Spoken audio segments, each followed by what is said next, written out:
열왕기상 8장 27절부터 30절까지 다 같이 합독하겠습니다. 시작. 하나님이 참으로 땅에 거하시리다. 하늘과 하늘들의 하늘이라도 주를 용납하지 못하겠거든 하물며 내가 건축한 이 성전이오리까. 그러나 내 하나님 여호와여, 주의 종의 기도와 간구를 돌아보시며 이 종이 오늘 주 앞에서 부르짖음과 비는 기도를 들으시옵소서. 주께서 전에 말씀하시기를 내 이름이 거기 있으리라 하신 곳 이 성전을 향하여 주의 눈이 주야로 보시오며 주의 종이 이곳을 향하여 비는 기도를 들으시옵소서.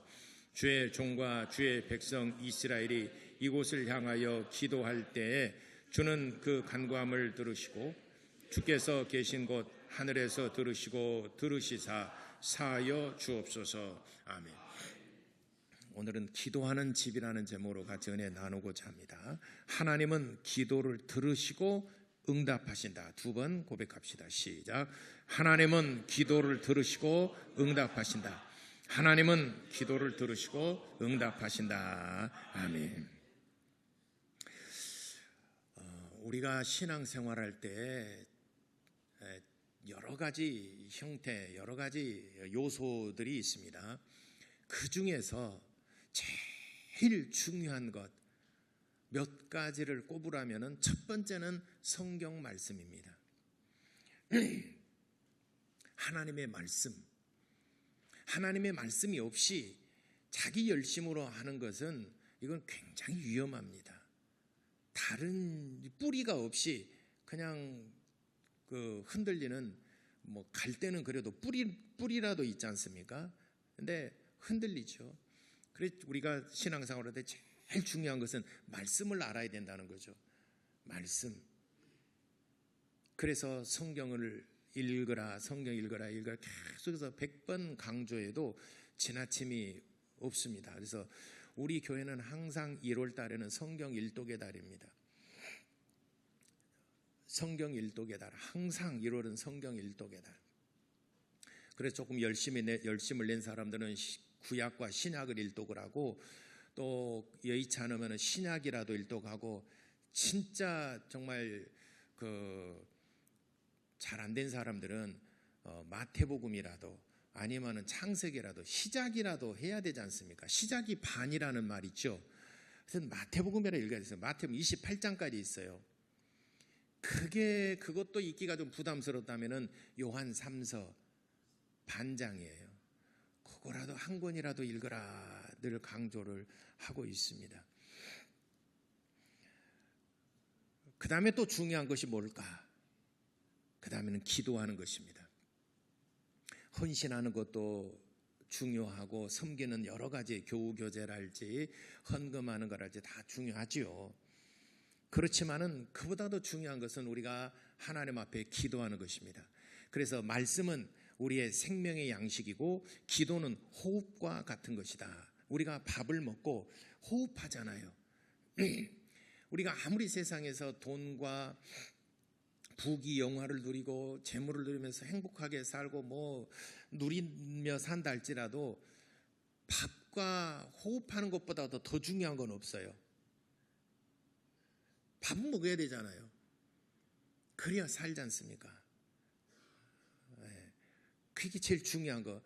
생명의 양식은 하나님의 말씀이고, 기도는 호흡하는 거예요. 근데 교회 다니면서 이것이 가장 중요하다는 것을 알면서도 사실은 이런 일에 너무 잘 안 지켜지고 있고 잘 하지 못하고 있는 형편입니다. 그래서 여러분, 오늘 이 시간에 여러분 결심하세요. 이 두 가지만큼은 내가 무슨 일이 있더라도 이 두 가지만큼은 내가 꼭 실천하리라. 하나님의 말씀을 모르면은 교회 생활을 할 수가 없어요. 교회 생활을 해서 목사와 성도와의 관계, 목사가 뭔지, 장로가 뭔지, 안수자, 권사 또 성도가 뭔지 잘 몰라요. 성경을 모르면은 교회 질서를 잘 모릅니다. 그래서 또 우리가 하나님을 어떻게 섬기고 또 교회 생활을 어떻게 할 것인가 하는 모든 지침서가 바로 성경입니다. 그러니까 성경을 모르고 하게 되면 굉장히 위험스럽습니다. 다른 사람에게 상처 줄 수도 있고 트러블 메이커가 될 수가 있어요.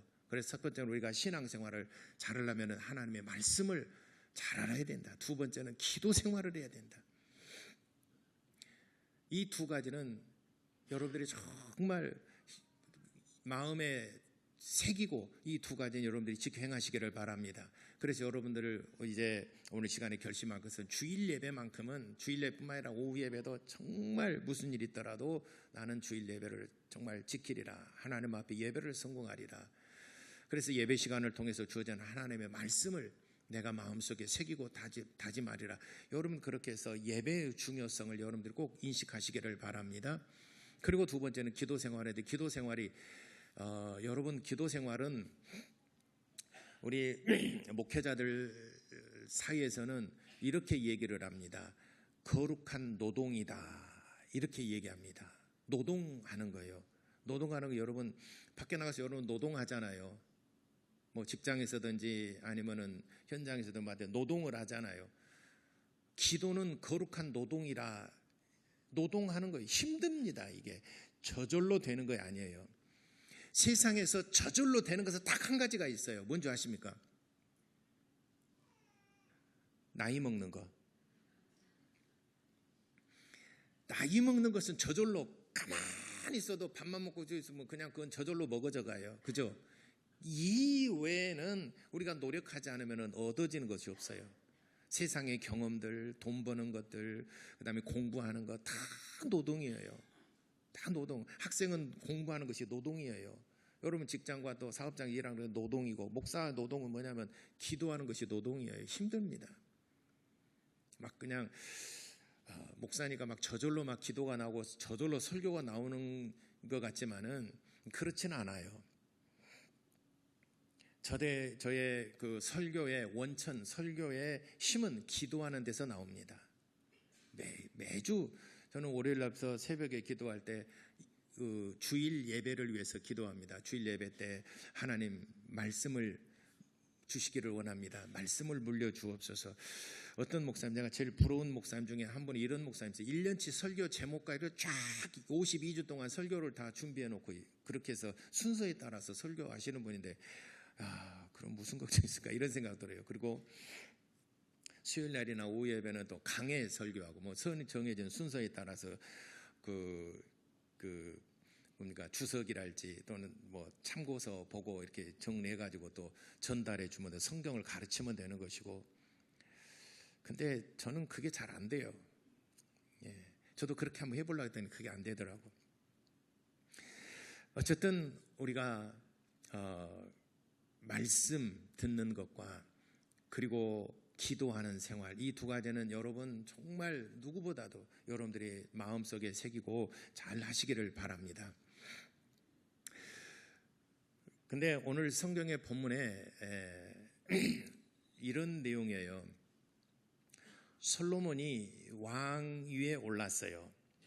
솔로몬이 왕 위에 오를 때 참 왕권이 강화가 되고 왕권이 든든해야 그 외세로부터 안정감을 얻고 그리고 그 백성들이 평안합니다.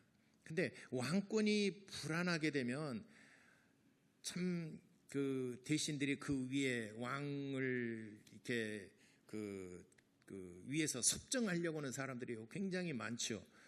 조선의 후기에 보게 되면 왕들이 전부 다 나이가 어리든지 아니면 왕이 없으니까는 누굽니까 철종 강화도에서 농사 짓는 사람 데려다 왕으로 앉혀놓고 다들 위에서 그 왕을 섭정하지 않습니까? 그러니까 이처럼 왕권이 약화되게 되면은 외세들도 들고 일어나서 그 나라를 압제하려고 합니다. 그런 조선이 망한 것도 결국에는 왕권이 정조 이후로 왕권이 계속해서 약화되다 보니까 결국에는 조선 이씨 왕조가 망하고 대한민국 그 정부가 이제 들어서게 된 것이죠. 역대 어느 보면은 왕권이 강화될 때는 나라가 부강하고 그리고 외세 침입으로부터 보호를 받고 그래서 백성들이 농사를 짓거나 또는 뭐 일을 하더라도 평안하고 또 안녕하고 가족들이 행복하게 이렇게 살았습니다. 이때가 다윗 시대입니다. 역대 이스라엘의 국가 가운데서 다윗 시대가 가장 강대국이었었고 강성했고 외세의 모든 주변 국가들을 전부 다 복종시키고 위상을 높였던 때가 다윗 시대입니다. 다윗 시대 때인데 이스라엘은 지정학적으로 보게 되면 지중해 쪽으로는 두로와 시돈이 있고 그 위쪽에는 수리아가 있고요.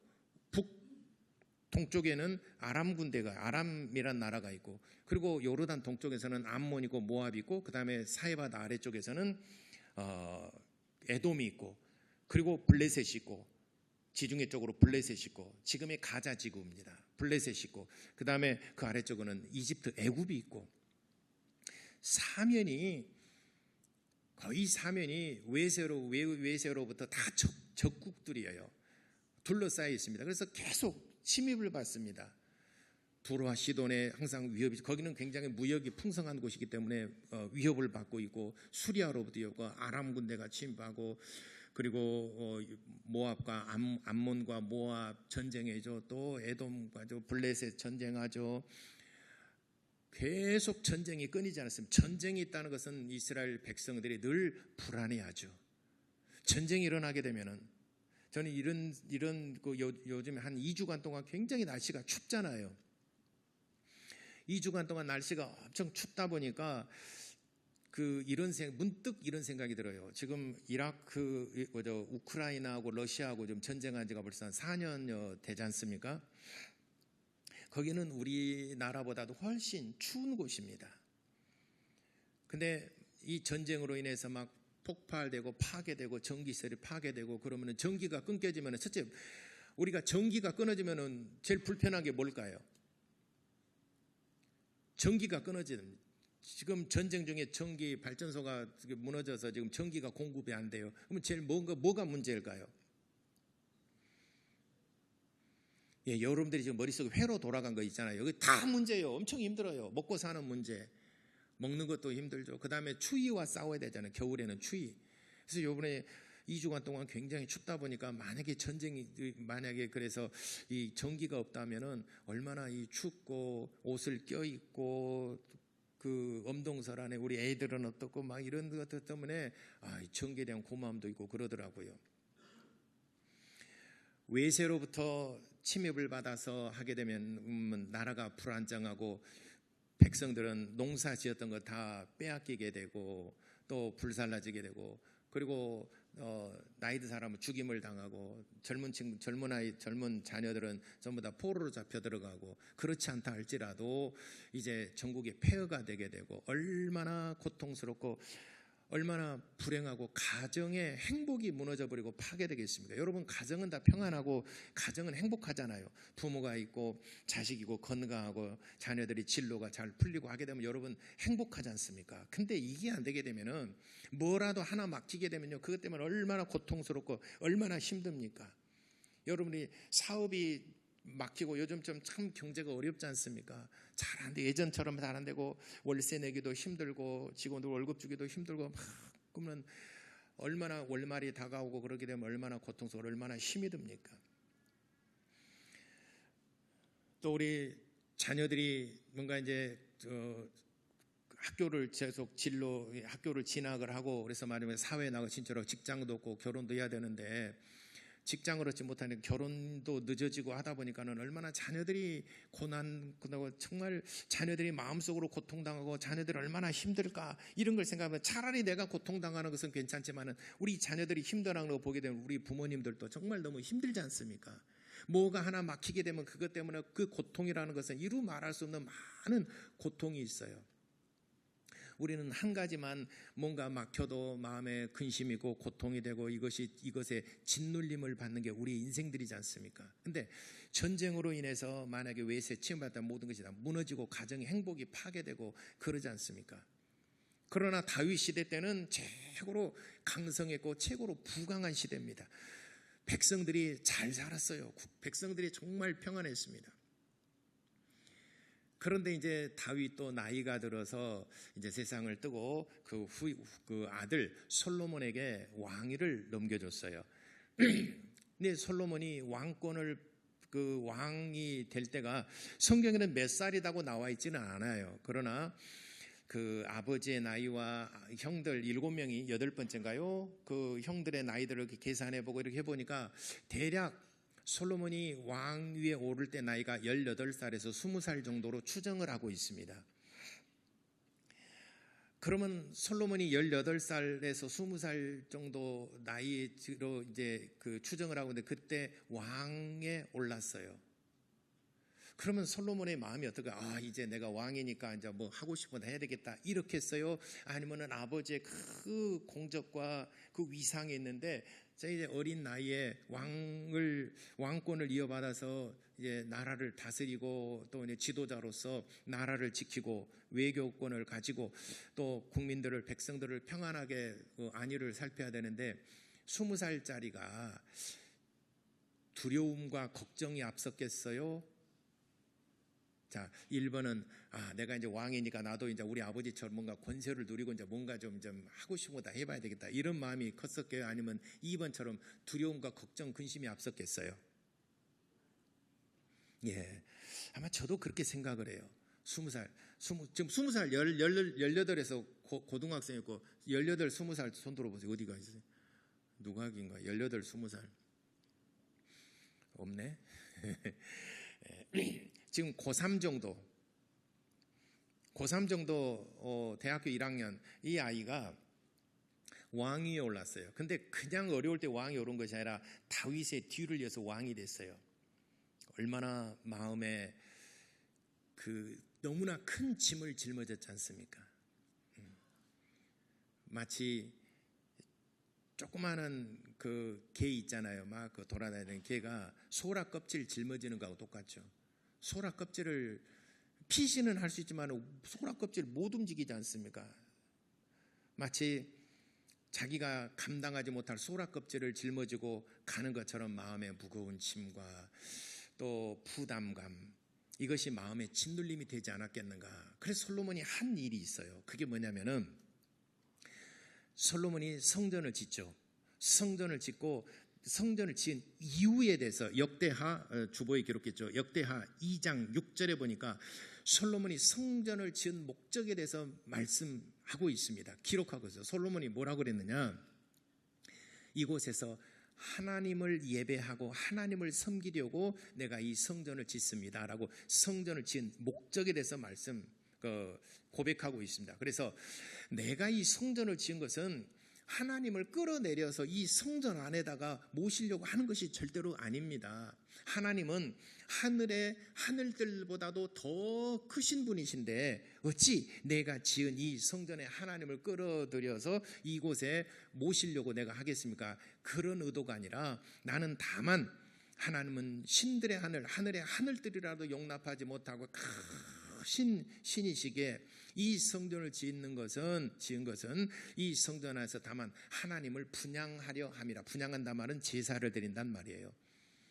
다만 여기서 하나님을 예배하고 하나님께 제사를 드리고 하나님을 섬기려고 이 성전을 만든 것입니다.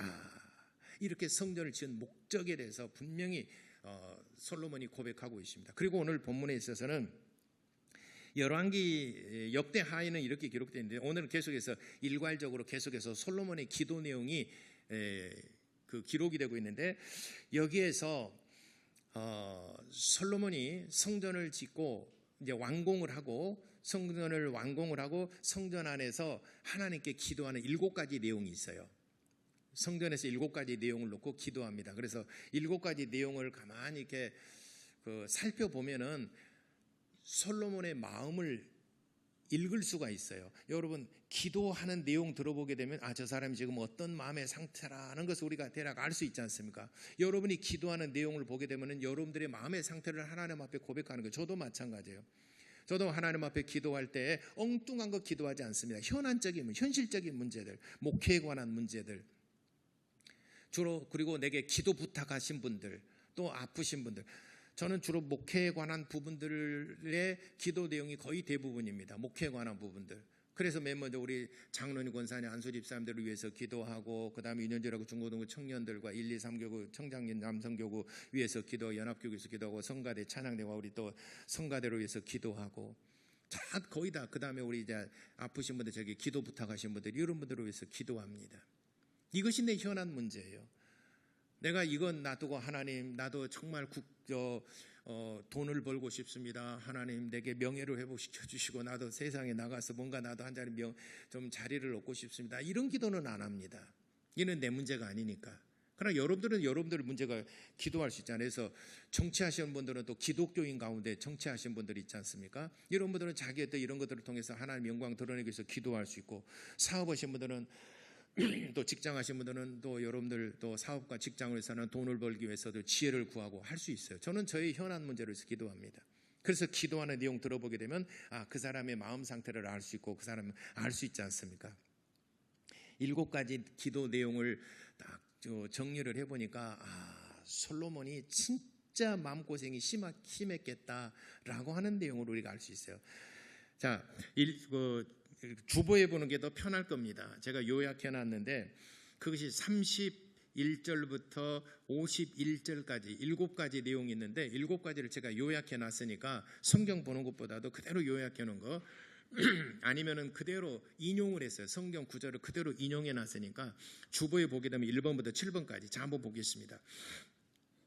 범죄한 자들의 이제 솔로몬이 이렇게 기도합니다. 범죄한 자들이 성전의 제단 앞에서 간구할 때 은혜가 흘러나오게 하옵소서라고 그랬어요. 범죄한 사람들이 구약 시대는 죄를 짓게 되면 어떻게 됐습니까? 돌로 죽이든지 하나님께서 그를 죽이셨어요. 열병으로 죽이든지 아니면은 뭐 어떻게 종기로 죽이든지 어떻든 간에 하나님이 죽이셨어요. 죄를 범한 것에 대해서. 그래서 범죄한 자들이 성전의 제단 앞에 나와서 용서를 구하게 되면은 성전으로부터 하나님의 은혜의 강물이 흘러나와서 그의 죄를 사하여 주옵소서라고 하는 첫 번째 기도를 했습니다. 그 다음에 두 번째, 전쟁에서 패하여 돌아와 이 성전에서 기도할 때 땅을 회복시켜 주옵소서라고 기도를 했어요. 전쟁에 관한 문제가 나오지 않습니까? 왜냐하면 솔로몬이 불안해한 거예요. 솔로몬의 지금 마음이 전쟁에 대한 두려움이 있다는 걸 알 수 있죠. 다윗 시대 때는 최고의 그 영광을 누렸던 시대예요. 근데 이제 20살 약관의 나이에 왕이 올랐는데 전쟁에 대해서 두려운 겁니다. 아버지처럼 지혜냐 모략과 또는 이런 것들이 막 뛰어나질 않은데 이제 나는 전쟁을 해보지도 않았는데 외세 주변에 국가들이 나라들이 일어나서 우리를 치려고 한다고 그래. 이제는 다윗이 죽었어. 그러면 그 아들 솔로몬 20살에게 야 우리 한번 일어나서 한번 전쟁 한번 해보자 라고 했을 때 다윗 시대와 같지 않음을 인하여 솔로몬이 두려워했던 것을 우리가 알 수 있죠. 전쟁에 패하여 돌아와 이 성전에서 기도할 때 땅을 회복하여 주옵소서라고 기도를 했어요. 그 다음에 또 세 번째, 비가 내리지 않을 때 이 성전에 와서 기도하게 되면은 하나님께서 비를 내려주셔서 농사가 잘 되게 하셔요. 먹고 사는 문제지 않습니까? 비가 내리지 않으면은 농사를 지을 수가 없고 이제 먹을 것을 얻지 못하게 되면요, 백성들이 얼마나 고통스럽겠습니까? 그래서 비가 내리지 않을 때 이 성전에 와서 기도하게 되면 하나님 비를 내려주셔서 백성들이 평안하게 앞서서 먹고 사는 문제에 대해서 해결받게 하옵소서. 그 다음에 네 번째, 기근이나 전염병, 곡식이 시들거나 깐북이나 메뚜기나 황충이 있어서 이 고난을 백성들이 고난을 또 여기다가 적국이 성읍을 에워싸거나 무슨 재앙이나 질병을 앓고 있을 때 이곳에 와서 기도하면은 고통이나 환난을 면하게 하여 주옵소서. 이게 진짜 현실적인 문제죠. 기근이나 전염병, 곡식이 다 시들었어요. 깐부기병이나 메뚜기, 황충이 다 먹어버렸어요. 이럴 때 먹을 것이 없는데 또는 그리고 게다가 메뚜기나 황충이 이제 다 먹어버리고 다 시들어서 병들어 깐부기병으로 다 죽게 되었는데 더군다나 이제 전염병으로 인해 사람들이 더 이제 고통스러울 때에 이 성전에 와서 내가 기도하게 되면은 하나님 이 기도를 들어주시고 이 환난이나 고통을 면하게 하여 주옵소서. 하나님의 은혜가 이 성전으로부터 흘러나와서 고통이나 또 이 기근을 면하게 하시고 환난을 면하게 하여 주옵소서. 이 기도를 들어 주옵소서라고 성전에서 네 번째 기도를 합니다. 다섯 번째, 혹시 이스라엘 백성이 아닌 이방인이 와서 기도한다 할지라도 하나님께서 이 성전에서는 기도를 들어 주옵소서라고 기도를 했어요. 이스라엘 백성이 아니더라도 이방인 중에서 말하자면 예수 믿지 않는 사람이 교회에 와서 기도하면은 그 기도까지라도 하나님 들어주시기를 원합니다라고 기도한 거예요. 그래서 하나님은 이스라엘의 하나님이 아니라 열방의 하나님이 되신다라는 것을 말씀하고 있는 것입니다. 그리고 여섯 번째는 적국과 싸우러 나갈 때 주께서 보내신 길로 나가게 하옵소서. 이게 정말 중요하죠. 어느 길로 가서 작전과 묘기에 이런 것들을 어떻게 어느 길로 나가서 싸워야 될지 그 길을 안내하여 주시옵소서. 적국과 이제 불가피하게 싸워야 될 때가 있을 때 이 성전에서 먼저 기도하고 그리고 전장에 나갈 때 하나님께서 우리의 길을 인도하여 주옵소서. 승리의 길로 인도하여 주옵소서. 그 기도를 한 것입니다. 마지막 일곱 번째, 범죄해서 혹시 이스라엘이 범죄해서 적국에게 사로잡혀 가서 이제는 성전에 올 수 없는 형편이 됐을 때, 예를 들어서 뭐 바벨론의 포로로 잡혀 들어갈 때지 아니면은 그 수리아로 아수르, 지금은 그때 당시에는 아수르죠. 수리아, 아수르로 잡혀갔다 할지 애굽으로 잡혀갔다 할지 이제는 성전에 올 수 없는 형편이 됐을지라도 이 성전을 향하여 기도하게 되면 그 기도까지라도 들어주시기를 원합니다. 마지막 일곱 번째 기도하고 있습니다. 그래서 우리를 다시 고국으로 본향으로 우리를 돌려보내주시기를 원합니다. 이렇게 기도를 마친 후에 52절 53절에 성전에서 나와서 이스라엘 백성들을 위해서 축복을 했어요. 이 말씀을 선포했어요. 이스라엘 백성들이 들었어요. 그래서 이스라엘 백성들도 이런 고난과 환난과 전쟁이랄지 기근이랄지 또는 질병이랄지 이런 것에 고통을 당하면 누구든지 성전에 와서 기도하라. 누가복음 11장 17절에는 이 성전이 바로 교회라고 말씀하십니다. 이 성전 와서 누구든지 기도하게 되면은 하나님이 기도를 들으시라. 그 기도를 들으실 준비를 하고 있어요. 이미 들으라고 이게 하나님께서 마음에 준비를 하고 계신다는 거죠. 그러나 기도하러 오지를 않아요. 하나님께서는 들어서 도와주시려고 하는데 기도하러 오지를 않으니까 하나님이 도우실 수가 없는 것입니다. 우리가 신앙생활할 때 제일 중요한 거 다시 처음으로 돌아와서 말씀과 기도라고 그랬습니다. 말씀과 기도. 제가 지난 수요일날 예배했던가도 한 말씀드렸죠. 은사 중에서 제일 중요한 은사는 뭡니까? 말씀과 기도의 은사예요. 예언의 은사와 방언의 은사 제가 말씀드렸죠. 예언과 방언이 뭡니까? 말씀과 기도의 은사예요. 은사를 주실 때도 선물이에요. 은사를 주실 때도 말씀과 기도는 은사로 주셨어요. 왜냐하면 우리 사람들이 그것을 계속해서 지켜 행하고 그렇게 하기가 힘드니까 쉽질 않아요. 그래서 은사로서 하나님께서 돕는 영을 주셔서 하나님께서 말씀을 잘 듣고 그 다음에 기도를 할 수 있도록 도와주시려고 은사까지 주셨어요. 오늘 성경 본문에도 보면은 솔로몬이 그 아버지의 그 업적에 비교했을 때 자기는 너무 초라하고 그러므로 주변 그 세력들을 보니까 너무 두렵고 너무 그 마음의 짐이 너무 무거운 거예요. 그래서 성전을 짓고 그리고 맨 먼저 하나님 앞에 기도할 때 내가 성전을 지으려고 한 것은 하나님을 예배하고 하나님을 섬기려고 하는 것입니다. 그리고 내가 두 번째는 기도하려고 합니다. 기도의 처소입니다. 나뿐만 아니라 이스라엘 백성 누구든지 설령 이방인이라 하더라도 이곳에 와서 기도하면 하나님께서 기도를 응답해 주시기를 원합니다. 라고 솔로몬이 기도를 했습니다. 여러분이 살아가는데 참 힘들고 마음에 무거운 짐과 고난 또 자녀들이 진로 문제랄지 또 가정 문제를 여러 가지 여러분도 질병으로 고통당하시는 분도 있으시고 또 노후에 또 여러 가지 마음에 근심 걱정되는 것도 있으실 거예요. 이때 솔로몬처럼 여러분도 하나님 앞에 나와 기도하시기를 바랍니다. 기도하면 하나님께서 들으실 준비가 되어 있다라고 하는 것을 여러분들이 기억하시기 바랍니다. 우리가 살아가는데 정말 우리 힘으로 불가항력적인 것들이 얼마나 많습니까? 여러분 자녀들 아이고 내 자식이 마음대로 안 돼. 마음대로 안 되니까 하나님 앞에 기도해서 하나님 마음대로는 됩니다. 내 마음대로는 안 되지만 하나님의 마음대로는 돼요. 그러니까 하나님께 부탁해야 되지 않습니까?